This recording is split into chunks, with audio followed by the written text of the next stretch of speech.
consider a nation, arguably the most formidable in human history, yet also one of the most profoundly misinterpreted. How can a country celebrated for disseminating ideals of freedom, pioneering innovation, and vibrant culture simultaneously face accusations of unchecked domination, intrusive intervention, and systematic control? Is the United States fundamentally a catalyst for global advancement, or has it, perhaps inevitably, molded the world in its own formidable image? Before we delve into this complex narrative, we invite you to subscribe to the Past Chronicle. Afterward, please share your thoughts in the comments below, letting us know which other global powers you'd be keen to explore. Now, let's embark on an exploration of the forces that have shaped one of the most contentious entities in modern world history. How does a single nation manage to inspire both profound admiration and deep-seated resentment, often concurrently?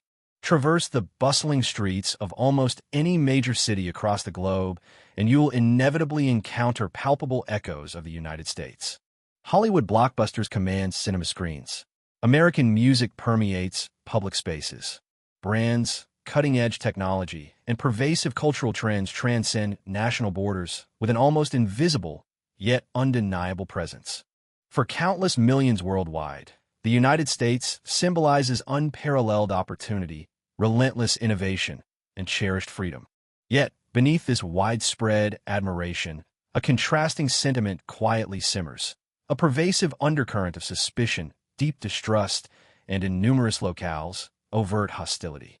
This phenomenon, often termed anti-Americanism, is far from confined to any single geographic region or ideological persuasion.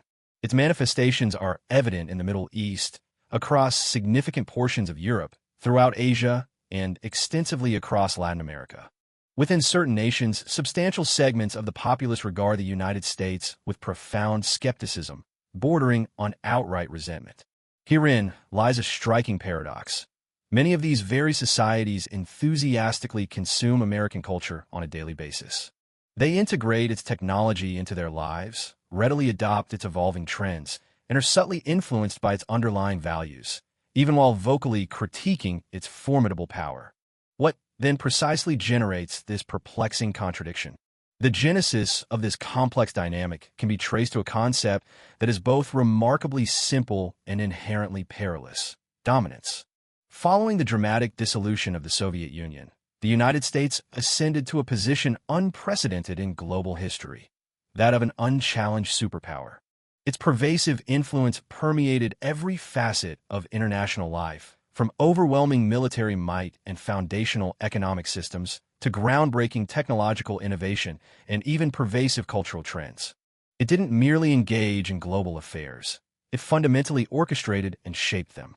And when any single nation achieves such a colossal degree of power, a spectrum of reactions becomes absolutely inevitable. Some nations admire it, drawing strength from its presence. Others become deeply dependent on its largesse. Yet, for many, a nascent fear begins to take root.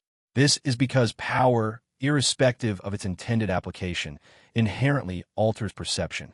To steadfast allies, it can manifest as an essential shield of protection. To vocal critics, it often appears as an insidious force of control. And to aspiring rivals, it transforms into an undeniable threat, one that must ultimately be confronted and challenged. Slowly, almost imperceptibly, a defining narrative starts to coalesce. Within this evolving narrative, the United States transcends being merely a nation. It morphs into a potent symbol. A symbol synonymous with capitalism, interventionism, the relentless march of globalization, and overwhelming influence, at times warmly welcomed, but more frequently subjected to intense scrutiny. However, this is precisely where the narrative deepens in complexity. Anti-American sentiment isn't exclusively born from direct geopolitical conflict or overt aggression. Frequently, it germinates from inherent contradictions, from the sting of unmet expectations, or from interventions whose histories are recounted vastly differently depending on the storyteller's perspective. And sometimes, its roots extend even deeper, reflecting an intrinsic introspection. For when a singular nation ascends to a position unparalleled among all others, its impact extends beyond mere power projection.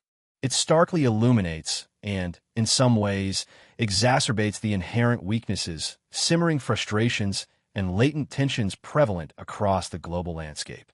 Thus, the inquiry transcends merely why the United States faces criticism.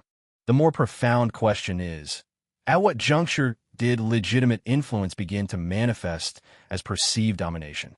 And how did a nation once widely celebrated for inspiring global aspirations transform into one that, paradoxically, often acts as a polarizing force? In the nascent years of the 19th century, the geopolitical landscape was dramatically dissimilar to today's. Grand empires still exerted dominion over immense territories, and formidable European powers eyed the newly independent Americas with palpable ambition. Nations in Latin America, having recently shed colonial yokes, found themselves fragile, economically vulnerable, and deeply uncertain about their sovereign futures. It was into this precarious environment, in 1823, that a diplomatic message was issued, destined to irrevocably alter the hemispheric balance of power: the Monroe Doctrine. Superficially, its pronouncements resonated with an almost noble intent. The United States unequivocally declared that any European endeavor to recolonize or interfere within the Western Hemisphere would be construed as a direct threat to American peace and security. It strategically positioned itself as a benevolent protector, a steadfast guardian of independence for its fledgling neighbors. However, history invariably possesses a remarkable capacity for subtly transforming original intentions. What initially presented itself as a defensive shield gradually, and almost imperceptibly, transmuted into a potent lever of influence. As the decades unfolded, the United States experienced exponential growth in economic prowess, military might, and political leverage. Concomitant with this burgeoning strength came a significant reinterpretation of the doctrine's scope. It ceased to be solely about deterring European encroachment. It evolved into a powerful assertion of who possessed the ultimate authority to shape the future destiny of the Western Hemisphere. Increasingly, that prerogative was claimed solely by Washington. By the late 19th century, this paradigm shift was unequivocally evident. The year 1898, marked by the Spanish-American War, represented a pivotal turning point. A nation previously confined to a regional power status now decisively stepped onto the global stage. The United States emerged victorious over Spain, thereby securing significant influence over diverse territories such as Puerto Rico, Guam, and the Philippines. Its role had expanded beyond merely defending the Americas.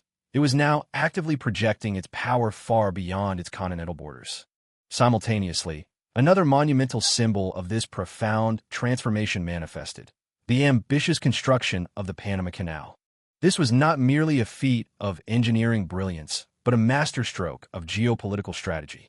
By asserting control over this critical interoceanic passage, the United States solidified not only crucial trade routes, but also exerted unprecedented influence over the very arteries of global commerce.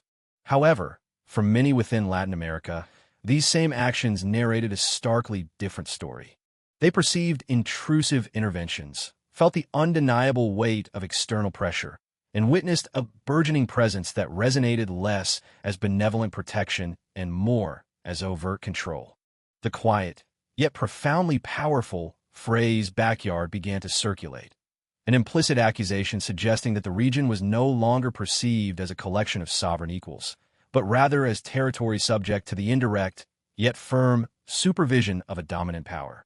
This divergence marked the crucial point where perception began to profoundly fracture. From one perspective, the United States was actively stabilizing volatile regions, diligently fostering economic development, and robustly protecting its vital strategic interests.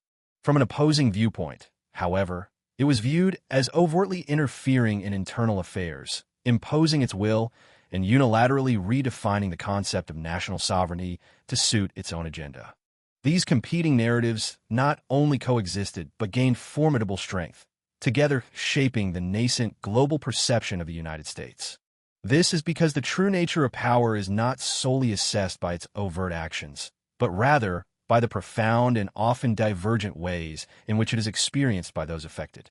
For certain nations, the embrace of American influence indeed ushered in periods of opportunity and enhanced security. Yet, For many others, it bequeathed a lasting legacy of economic dependency and simmering resentment. Slowly, almost imperceptibly, a seed of distrust was sown. This seed would be nurtured and grow through subsequent wars, interventions, and contentious political decisions, eventually blossoming into something far more pervasive and impactful than any isolated incident. For once a nation presumes to shape the destinies of others, it concurrently begins to shape how it will forever be remembered in the annals of history. And indeed, the world observed intently. By the mid-20th century, the global stage had evolved beyond mere imperial divisions. It was now profoundly polarized by competing ideologies. On one formidable side stood the forces of capitalism, spearheaded by the United States. On the opposing side, the doctrines of communism, championed by the Soviet Union. Between these two titans lay the vast remainder of the world, often caught in the crossfire. Within this escalating tension, a climate of pervasive fear inexorably dictated policy. In 1947, the United States unveiled a seminal new doctrine destined to fundamentally redefine its global role, the Truman Doctrine. Its articulated mission appeared unequivocally clear: to contain the inexorable spread of communism, actively preventing its expansion into vulnerable nations, thereby safeguarding freedom, ensuring stability, and preserving democratic systems. Yet, as is often the case with such powerfully conceived ideas, the operational reality proved to be considerably more intricate and multifaceted. For once the United States unequivocally committed itself to halting the advance of communism wherever it might emerge globally, it simultaneously and implicitly committed itself to maintaining a pervasive presence everywhere.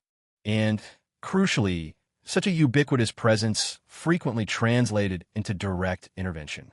From the strategic bulwarks of Greece and Turkey to the distant battlefields of Southeast Asia and the politically volatile landscapes of Latin America, American influence expanded with breathtaking rapidity.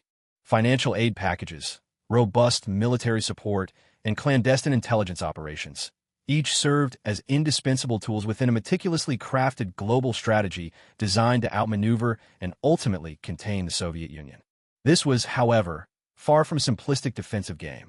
It was a vast, intricate geopolitical chessboard upon which every sovereign country became a critical, manipulable square. In Latin America, this interventionist pattern became particularly pronounced and visible. Governments merely suspected of leaning toward socialist ideologies, or even those demonstrating a desire for genuine independent action, were swiftly categorized as potential threats to U.S. interests. A stark example occurred in 1954 when the United States lent its support to the overthrow of democratically elected Jacobo Arbenz in Guatemala. Decades later, in 1973, it covertly backed forces that culminated in the devastating coup against Salvador Allende in Chile. From Washington's strategic vantage point, these actions were deemed necessary, even imperative maneuvers to preempt the proliferation of an adversarial ideology. To countless citizens within those affected nations, however, they constituted something entirely different and far more sinister: egregious foreign interference, a profound violation of national sovereignty, and an inescapable reminder that their political destiny could be swayed or indeed outright dictated by external powers. The pattern of intervention extended beyond the Americas. In Iran in 1953, a clandestine coup, orchestrated with the support of both American and British intelligence agencies, led to the removal of Prime Minister Mohammad Mossadegh, a nationalist leader who had boldly moved to nationalize his nation's vital oil resources, challenging Western corporate interests. While the official justification centered on maintaining strategic stability, the profound consequences of this intervention would reverberate for decades, indelibly shaping geopolitical tensions that persist even into the present era. Subsequently, the era was defined by monumental conflicts: the Korean War, followed by the protracted and devastating Vietnam War. These involved immense deployments of American troops, resulted in lengthy, brutal conflicts, impacted millions of lives, and left entire regions profoundly destabilized. From the perspective of the United States, these were crucial battles waged against the relentless expansion of communism, integral to a broader, global struggle to preserve a precarious international balance. Yet for vast populations around the world, the prevailing image was starkly different. They witnessed a superpower overtly projecting its formidable military force far beyond its own national borders. They observed widespread destruction rationalized in the name of a distant ideology. And with each unfolding conflict, global perception slowly but inexorably hardened. In the eyes of the world, the United States was ceasing to be merely a nation defending its inherent interests. It was transforming into something far more active and assertive, a formidable power demonstrably willing to reshape foreign governments, a decisive force capable of dictating global winners and losers, and a country whose pervasive reach increasingly extended deep into the internal affairs of other sovereign nations. Herein resided the fundamental contradiction at the very core of the Cold War era. Did the United States genuinely protect freedom, or did it effectively redefine that cherished ideal according to its own strategic interests and geopolitical imperatives? The answer, undeniably, hinged entirely on one's perspective and lived experience. For while some nations found a degree of security and prosperity under its protective influence, others endured profound instability, pervasive oppression, and deeply entrenched, long-lasting consequences. And as the intricate drama of the Cold War unspooled, an undeniable truth became impossible to overlook.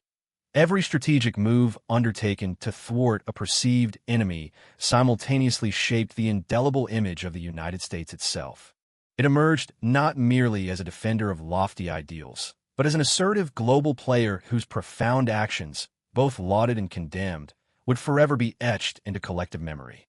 With the conclusion of the Cold War, the world had undergone a seismic transformation. The dramatic collapse of the Soviet Union dismantled the delicate balance of power that had governed global politics for decades. What emerged was an unprecedented geopolitical landscape, a singular dominant power. The United States stood alone, occupying the undisputed center of global influence, militarily unassailable, economically formidable, and technologically advanced.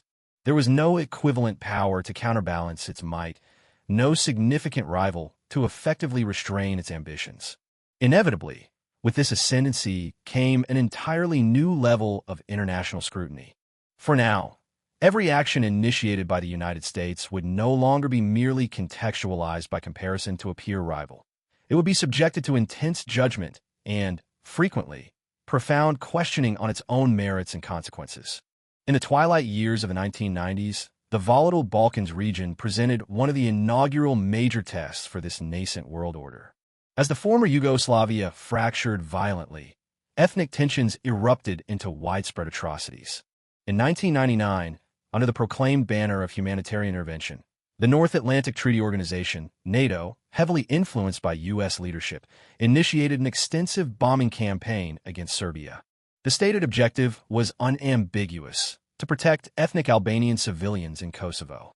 However, the operational execution of this intervention immediately sparked difficult, lingering questions.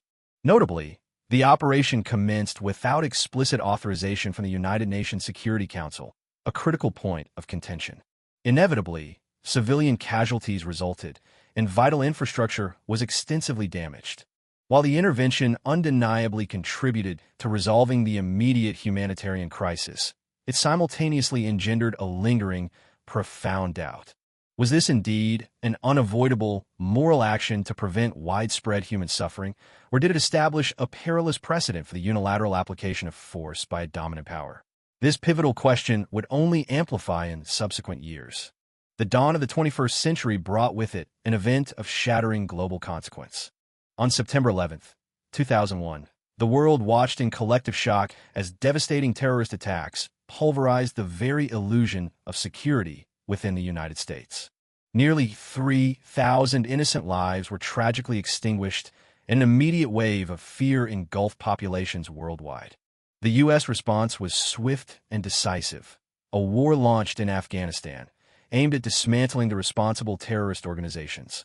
Initially, this action garnered widespread international support, appearing both justified and absolutely necessary.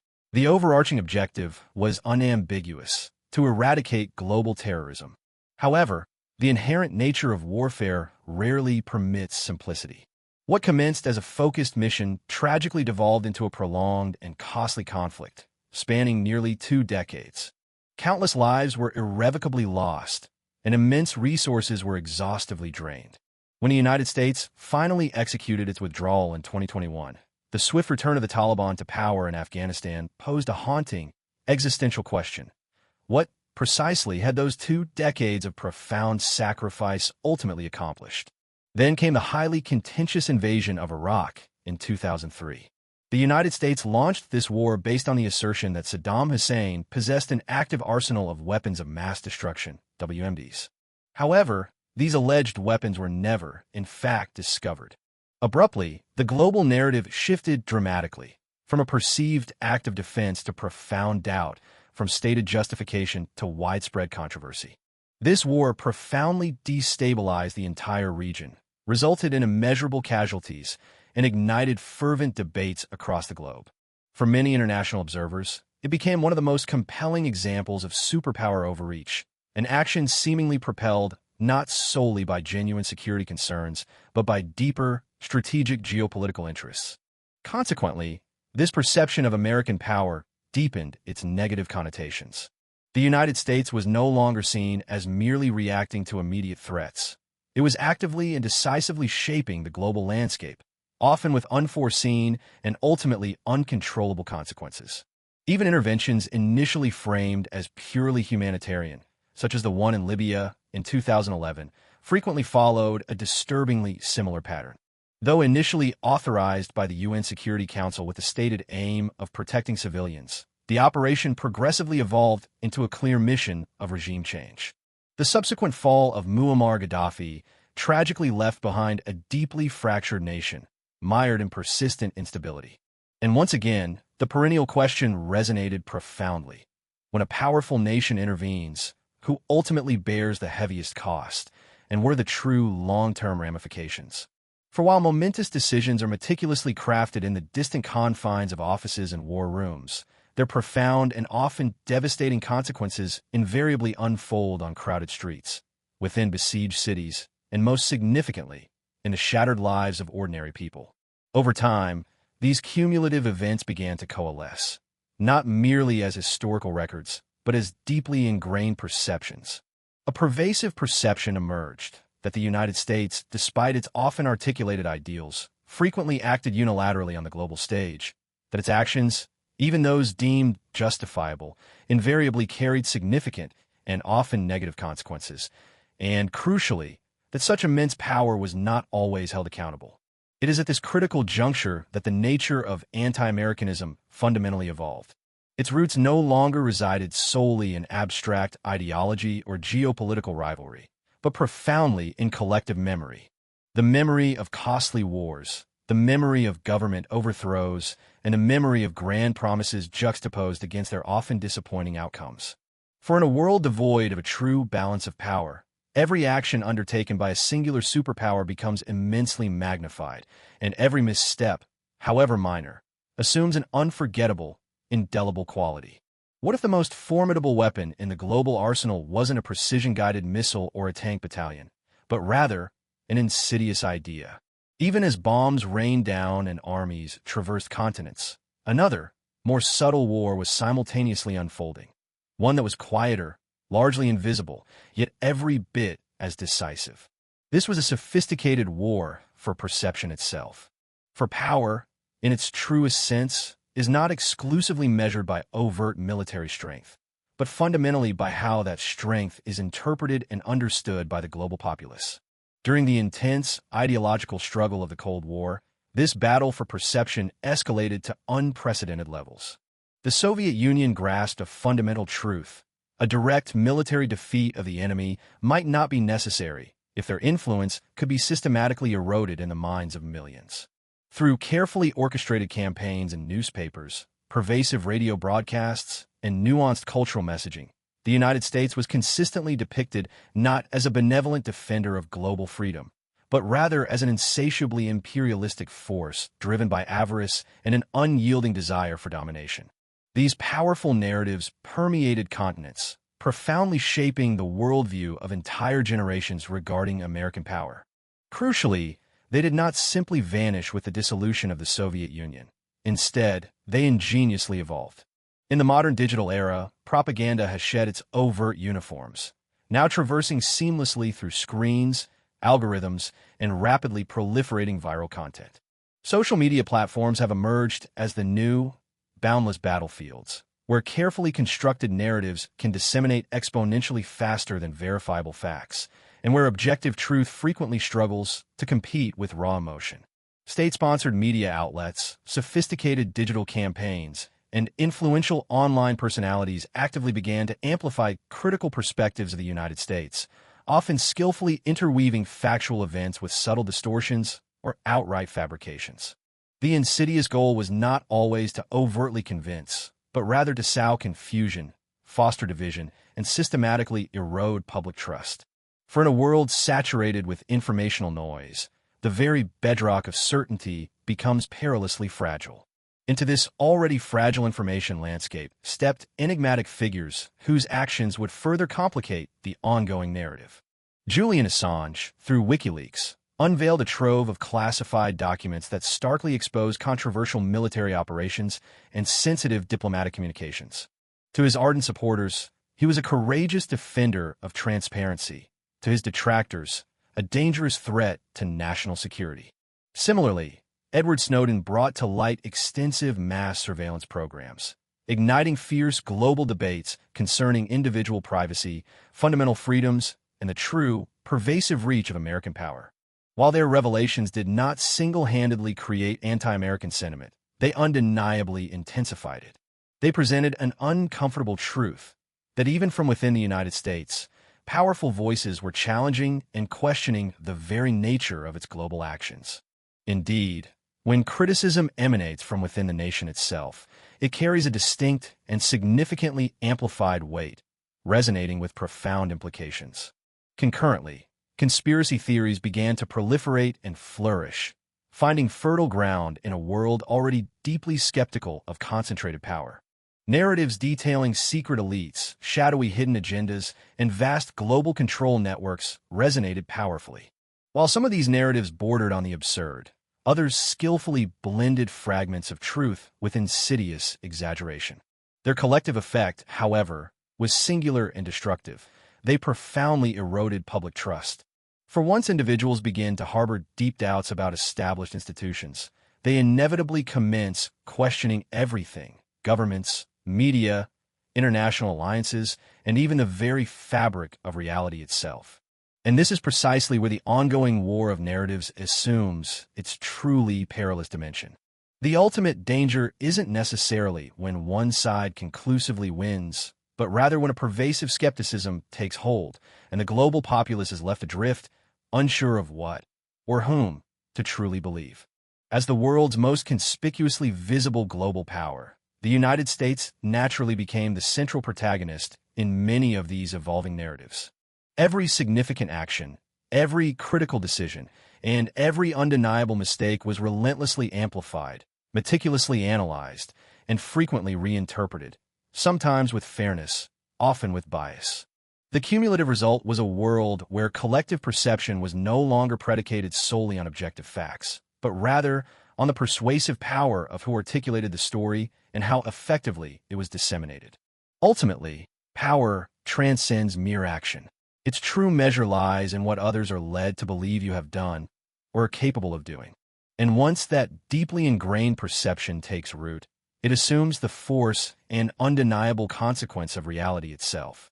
Enter a cinema in the bustling heart of Tokyo, the vibrant streets of Sao Paulo, or the historic boulevards of Paris, and it's highly probable the featured film will be American-produced. Pick up your smartphone, navigate through countless applications, stream music, order a meal, and you are, in countless subtle ways, interacting with a vast ecosystem profoundly shaped by the United States. There are no visible tanks, no deployed soldiers, no overt invasions, and yet its pervasive influence is undeniably ubiquitous.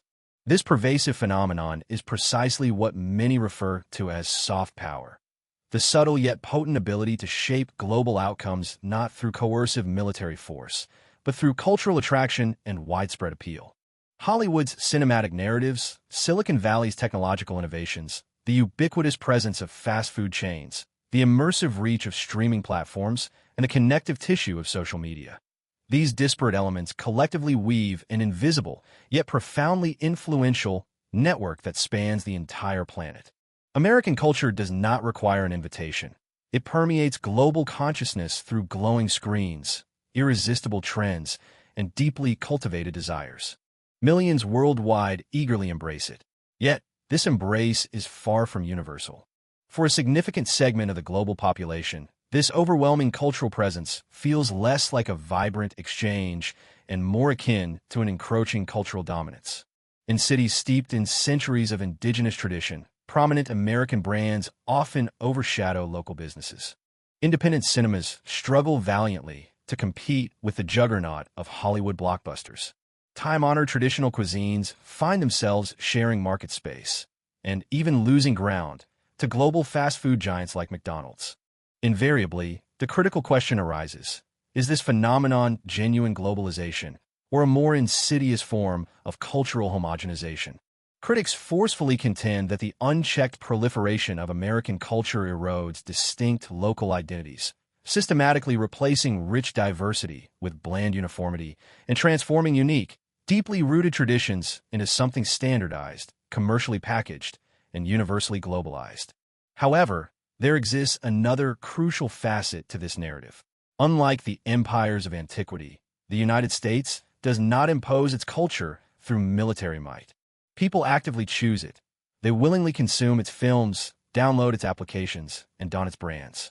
This voluntary embrace creates a paradox as potent and perplexing as any geopolitical contradiction. Can a phenomenon truly be classified as domination if it is, at least ostensibly, voluntarily embraced? The answer, undeniably, is not simple or straightforward. This is because the very act of choice is itself profoundly influenced by sophisticated marketing strategies, unparalleled accessibility, immense economic power, and overwhelming global visibility. When a single culture overwhelmingly dominates global platforms, it becomes not only exponentially easier to consume, but also exceedingly difficult, if not impossible, to genuinely ignore. Beneath this widespread cultural expansion resides an even more profoundly influential force: economic power. Prominent international institutions, such as the International Monetary Fund, IMF, and the World Bank, closely aligned with Western, and particularly American, economic models, have significantly shaped fiscal and development policies in numerous developing nations.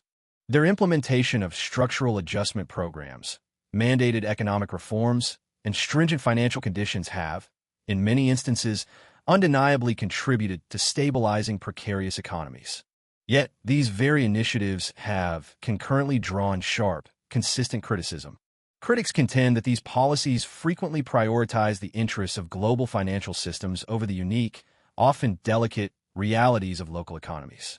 They are accused of imposing arduous reforms, necessitating significant reductions in crucial social spending, and ultimately curtailing the economic sovereignty of nations reliant on their aid.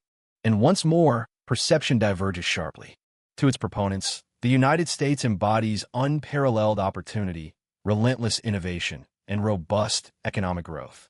To its detractors, it symbolizes systemic inequality, immense external pressure, and often unwelcome foreign influence.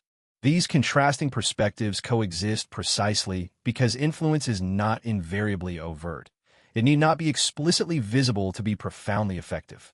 Its power resides subtly in what people choose to consume, in their deepest aspirations, and in their internalized definitions of success. This, arguably, represents the most potent form of power conceivable, not the physical control over territories, but the subtle, pervasive control over the collective imagination. Consequently, the underlying question deepens considerably. If the world enthusiastically, albeit sometimes reluctantly, adopts the cultural and economic image of a singular nation, is that a testament to that nation's sheer power, or a mere reflection of existing global desires? And, more crucially, who, in this intricate dance, is ultimately shaping whom? Historically, powerful nations have invariably drawn criticism. Yet, in the specific context of the United States, a distinct pattern frequently emerges. The criticism isn't solely directed from geopolitical rivals or declared enemies. Often, it emanates from within nations grappling with their own intractable domestic challenges, profound economic crises, persistent political instability, endemic corruption, or vast social inequality. Amidst these internal struggles, a deeply familiar and politically convenient narrative frequently surfaces. It's their fault. The United States, in this paradigm, transcends its identity as a sovereign nation. It transforms into a readily available, convenient explanation for myriad internal grievances. Across numerous regions of the world, particularly those with historical experiences of American intervention or pervasive influence, anti-American rhetoric has been skillfully weaponized as a potent political tool. Leaders, especially during periods of acute national crisis, have unearthed a remarkably effective strategy. Attributing blame to an external force can powerfully unite a disparate populace, all while conspicuously avoiding the arduous task of actual problem-solving. For if the root cause of domestic issues is external, then the burden of responsibility conveniently shifts away from internal governance. This, however, represents a profoundly dangerous illusion. In parts of Latin America, for instance, anti-American discourse has frequently been deployed to artfully redirect public attention away from glaring internal failures. While such claims of economic collapse, external pressure, political instability, foreign interference, social unrest, or historical imperialism are sometimes undeniably rooted in verifiable historical events, at other times they serve as a convenient shield, a deliberate obfuscation to evade difficult and uncomfortable questions. Questions such as, why is corruption so deeply entrenched? Why do vital institutions consistently fail? Why do national systems collapse from within? These are inherently more challenging questions to confront and address, and conspicuously less politically expedient for those wielding power. Blaming an external enemy profoundly simplifies the political narrative, fabricating a readily identifiable villain. It transmutes complex, multifaceted problems into something emotionally gratifying, yet intellectually superficial. Moreover, this phenomenon is not confined to a single ideological spectrum. On the political left, the United States is frequently depicted as the very embodiment of capitalism's inherent flaws, an aggressive, hegemonic force that exploits global systems and perpetuates economic inequality. Conversely, on the political right, it is sometimes portrayed as a powerful symbol of cultural decline, an exemplar of moral decay, unchecked individualism, and a gradual erosion of cherished traditional values. Two diametrically opposed perspectives, yet a single, common target. Both invariably contribute to the same overarching phenomenon, a global image meticulously sculpted as much by subjective perception as by objective reality. The uncomfortable truth, of course, is far more nuanced. The United States bears neither sole responsibility for the world's myriad problems, nor is it entirely detached from them. It is simultaneously an active participant and a potent symbol. This duality is precisely what renders its position so unique. For when individuals or nations voice criticism of the United States, they are often doing far more than simply critiquing a sovereign country. They are, in fact, articulating deeper frustrations with pervasive inequality, with the unsettling forces of globalization, and with political systems that have consistently failed to deliver on their promises. In this profound sense, anti-Americanism transcends mere political opposition.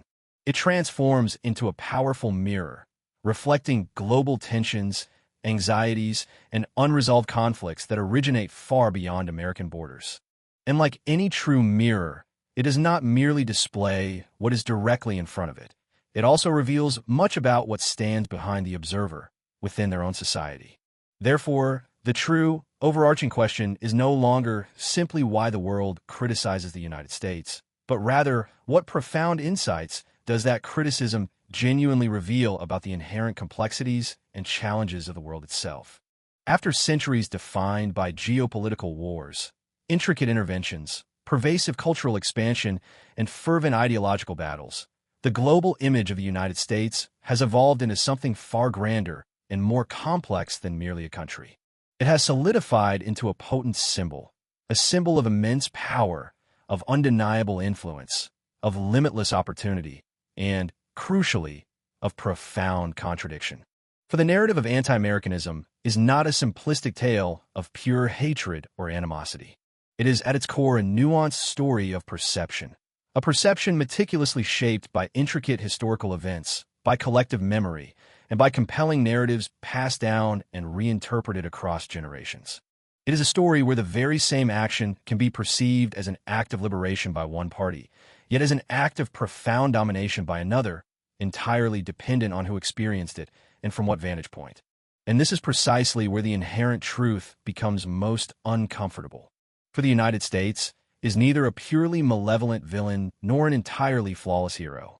It has valiantly defended freedoms, and it has undeniably committed grave mistakes. It has inspired countless millions, and it has simultaneously provoked deep-seated resentment. It has meticulously built and innovated, and it has frequently, sometimes controversially, intervened. Like every great power throughout history, it bears the indelible marks of both its profound legacy and its far-reaching consequences. Yet, here lies an even deeper, more introspective question, one that persists long after fleeting headlines recede. Why does the collective global psyche seem to require a singular nation upon which to heap blame? Assigning blame inherently simplifies a complex reality. It conveniently transmutes multifaceted global challenges into a singular, easily identifiable cause. It constructs a narrative that is effortlessly comprehensible, readily repeatable, and compellingly believable. But, as we know, reality is rarely, if ever, that conveniently simple. Global inequality is not the sole creation of a single country. Political instability does not spontaneously emerge from an isolated decision. Cultural change is not unilaterally imposed without active or passive participation.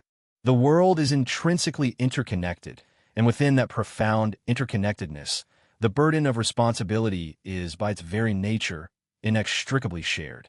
Yet, the emergence of a single dominant power, visibly influential, globally pervasive, and seemingly unavoidable, inevitably renders it a prime target.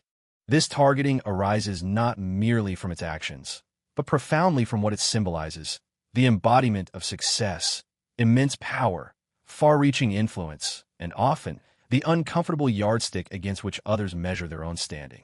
For when any nation ascends to such a pinnacle, its role transcends mere leadership. It acts as a mirror, starkly exposing inherent differences, disparities in societal systems, variations in national outcomes, and inequalities and opportunities available to people worldwide.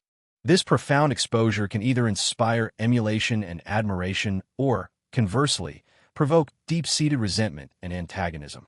Perhaps, then, anti-Americanism is not solely a sentiment directed at the United States itself. It might be a broader reflection of how the world grapples with the very concept of concentrated power. It speaks to how diverse societies process and react to global inequality, the pervasive nature of influence, and the constant churn of change. Crucially, it highlights how powerful narratives are constructed to rationalize a world that often feels inherently unfair, increasingly unstable, and profoundly uncertain. And this underlying dynamic is precisely why this story holds such immense significance. For history has repeatedly illuminated a crucial lesson.